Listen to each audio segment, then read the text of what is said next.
valedictorian of the class of 2020, and to be honest, I've really struggled writing this speech. I keep asking myself, what do you want to say to your classmates and coming up empty? I've got no advice, no profound insights, no words of wisdom. The only thing I can say that feels true right now is thank you. I've grown tremendously as a person since I started at Borah, and I think that's mostly because of the people here. When I was in junior high, I was a pretentious a-hole who thought that she was smarter than everyone and was absolutely terrified of social interactions. I would like to think that I'm getting better on both counts. For example, I recently found a letter from my 8th grade self. It began, "Dear Isabelle, did you graduate valedictorian? If you didn't, I'm reminding you that you have crushed all the hopes and dreams of your past self.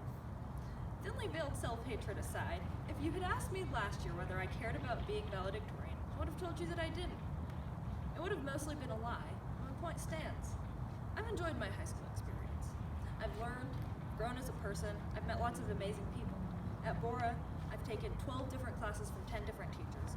I've joined clubs, I've run track and cross country, I've made new friends. I've cried in nearly half the bathrooms here. And the fact that it's ending is honestly terrifying. The high school experience has been so romanticized that it seems like it's the only time you can have that coming-of-age experience, that blasting music from your car late at night, spring break trips with friends, going to prom with your sweetheart high school experience. To be honest, I don't think the quintessential high school experience exists. A lot of us worry that if you didn't go to prom, you didn't win any trophies, then you're missing out. Your life hasn't lived up to the teen movie standard. But I've been to homecoming, and I've been to football games, and sure, they were fun. None of them were my favorite high school experiences, though.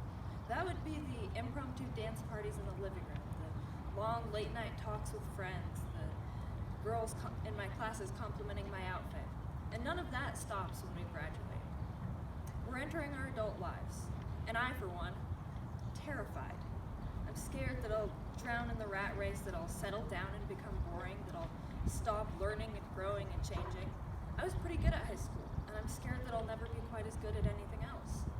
But most of all, I'm terrified that I'll never get to be a kid again, that I'll never be able to have another water fight without worrying what everyone else thinks, or find another song that makes me feel like I'm in a movie.